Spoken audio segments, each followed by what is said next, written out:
In this tutorial, I will show you which settings you can make as an admin in the section Mails in the Admin Center. The Mpower features shown here should also be integrated into future versions of Mpower and in some cases already in older Mpower versions.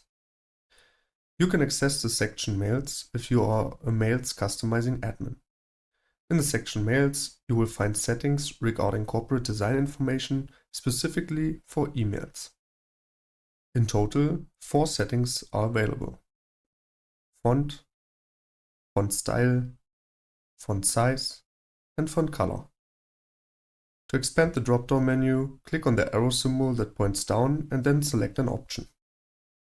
You can define different settings for new emails and email answers. To define corporate design settings for both, for new emails and email answers, switch the toggle button next to Use same fonts and colors for mails and for replies to on.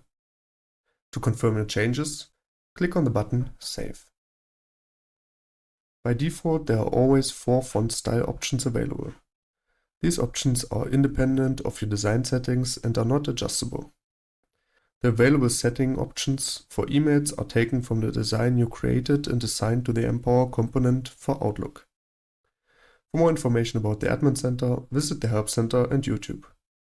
Feel free to test the function yourself and save valuable time.